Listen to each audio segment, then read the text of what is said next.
तो दोस्तों बीकाजी फूड्स ने अपने क्वार्टर 2 के नंबर को डिस्क्लोज कर दिया है। तो चलिए देखते हैं क्या है क्वार्टर 2 के नंबर्स के अंदर। नंबर्स देखने में तो अच्छे लग रहे हैं, कैसे क्या है चलिए देखते हैं।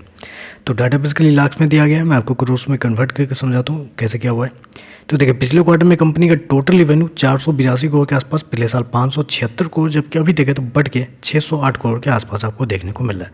उम्मीद करता हूँ कि आपको ये वीडियो क्लियर दिख रहा होगा, क्योंकि मैं जूम नहीं कर रहा हूँ, क्योंकि सारा डाटा यहाँ पे सामने दिया गया है, तो ज़्यादा ईजी होगा आपको पढ़ने के लिए भी। तो साल दर साल देखें तो साल दर साल कंपनी के रेवेन्यू के अंदर एक अच्छी खासी तेजी आपको देखने मिली, अप्रोक्सीमेटली बोल सकते हैं 5 से 6% के आसपास का जंप आपको देखने मिला है। लेकिन वहीं अगर क्वार्टर जाते हैं तो क्वार्टर कंपनी के रेवेन्यू के अंदर ऑलमोस्ट बोल सकते हैं 26% के आसपास की तेजी है। तो क्वार्टर साल दर साल कंपनी का जो रेवेन्यू है वो आपको बढ़ता हुआ देखने को मिल रहा है।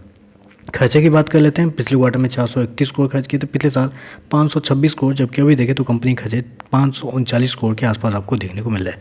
तो कंपनी के खर्चे भी देखें तो कंपनी के खर्चे ठीक है, ज़्यादा कुछ ऊपर नीचे, कंट्रोल में ही किए गए हैं इस क्वार्टर में।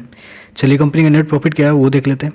पिछले क्वार्टर की बात करें तो पिछले क्वार्टर में कंपनी का प्रॉफिट अप्रोक्सीमेटली बोल सकते हैं 41.5 करोड़ के आसपास, पिछले साल 41 करोड़ का प्रॉफिट था, जबकि अभी देखें तो बढ़ के अप्रोक्सीमेटली 60 करोड़ के आसपास आपको देखने को मिल रहा है।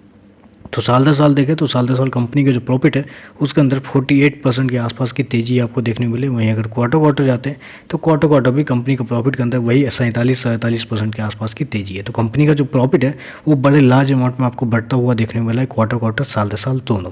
चलिए कंपनी के EPS क्या है वो देख लेते हैं। पिछले क्वार्टर में 1.67, पिछले साल 1.67, अभी देखें तो 2.45 के आसपास आपको देखने को मिला। तो ओवरऑल अगर मैं नंबर को समराइज़ करूं तो देखिए नंबर इस क्वार्टर में जो कंपनी के द्वारा दिए गए थोड़े से अच्छे दिए गए। हालांकि इस क्वार्टर में मैं आपको बताना चाहूँगा कंपनी को टैक्स के रूप में भी 2.5 करोड़ के आसपास का फायदा हुआ है, जबकि पिछले साल पिछले क्वार्टर में कुछ नहीं हुआ था।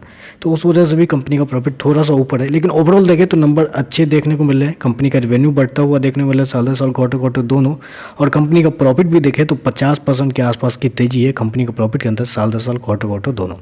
तो चलिए बस आज के लिए बस इतना ही। वीडियो पसंद आए तो लाइक कीजिएगा, साथ में साथ चैनल को सब्सक्राइब जरूर कीजिएगा। धन्यवाद।